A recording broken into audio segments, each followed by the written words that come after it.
Y va a haber bandera blanca. ¡Ahí le pegan a Carlos Pardo! No, qué golpe. These 4 little-known NASCAR accidents were among the most catastrophic in the sport's history, and tragically, they claimed the lives of the drivers involved. Carlos Pardo was a 33-year-old Mexican stock car racer who rose to prominence as the inaugural champion of the NASCAR Mexico Corona Series in 2004. Over his career, Pardo won 10 races and earned 8 poles in the Mexico Series. He was a respected veteran of the Corona circuit, Mexico's top stock car division, and also made a handful of starts in U.S. events, including ARCA and one nationwide series race during the mid-2000s. By 2009, Pardo was the team leader of motorcraft racing and one of the series' top drivers. On June 14, 2009, during the 4th event of the NASCAR Mexico Series at Autódromo Miguel E. Abed in Amozoc, Puebla, Pardo started from the last row and was leading the field with just 4 laps remaining. As he entered Turn 3 on lap 97, teammate Jorge Goeters attempted an inside pass. Pardo moved to block Goeters, and the 2 cars made contact. Pardo's car spun and slid sideways into a concrete retaining wall at about 120 miles per hour. Y va a haber bandera blanca. ¡Ahí le pegan a Carlos Pardo! No, qué golpe. ¡Qué golpe! Eso no se vale. Se acaba de dar un golpe. Eso en la no parte, se en la vale. parte de atrás. Eso no se vale. Carlos Pardo pegó a más de 200. Even though water-filled barrels had been placed against the wall to cushion impacts, Pardo's car disintegrated upon hitting the wall. Emergency crews rushed to the scene. Reporters later noted that it took more than 12 minutes to cut Pardo from the wreckage. Pardo was airlifted by helicopter to a nearby hospital, but he was pronounced dead shortly after arrival. The race was immediately red-flagged, and Pardo, who had led the last fully completed lap, was declared the winner even as he lost his life. He beat Goeters by a mere 0.044 seconds, the margin he held when the accident occurred. After the crash, no major safety overhauls were publicly announced for the Mexico Series. Commentators criticized the rigid concrete wall, despite water barrels, as lethal, prompting calls for better barriers at Mexican tracks, though specific changes were not widely reported.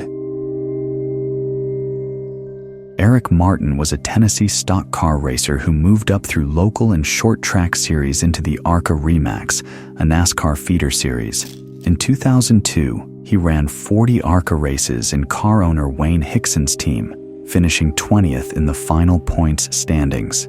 Martin was 33 years old, married with 2 children, and had recorded many top 20 finishes in ARCA events. On October 9, 2002, during a practice session for the ARCA season-ending Easy Care 100 race at Lowe's Motor Speedway in Charlotte, North Carolina, Martin spun exiting Turn 4 and collided with the wall. He radioed his crew that he was all right after the impact.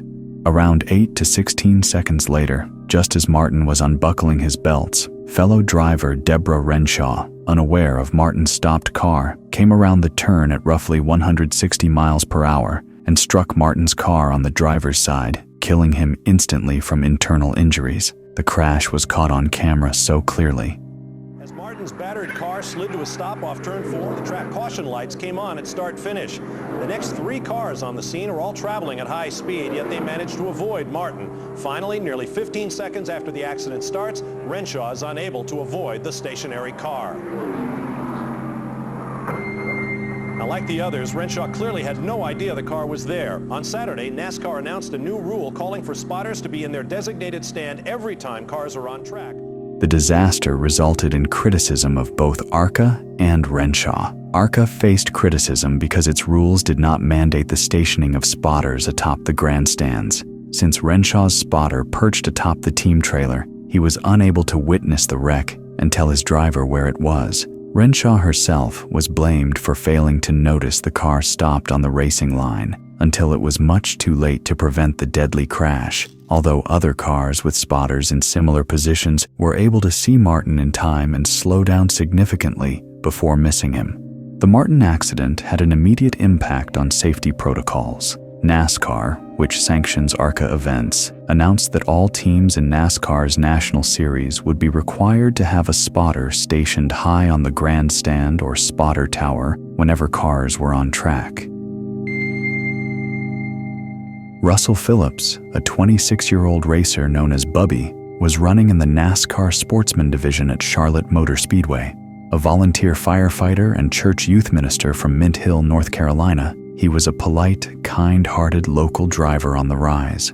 The 67-lap Winston 100 had originally been scheduled for Wednesday night, but Hurricane Opal forced a postponement to Friday.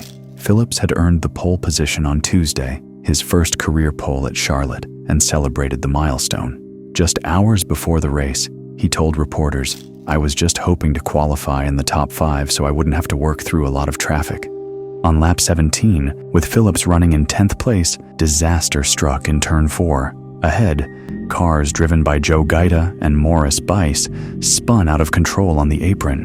Driver Stephen Howard swerved high to avoid them, but Phillips, directly behind, had no time to react. His left front struck Howard's right rear, and the contact, combined with Howard's momentum up the banking, sent both cars airborne into the steel catch fence. Phillips's Oldsmobile flipped onto its right side and slammed roof first into the fence. Russel Phillips was killed when his car was forced up into the wall as an accident unfolded in front of him. 26 years old.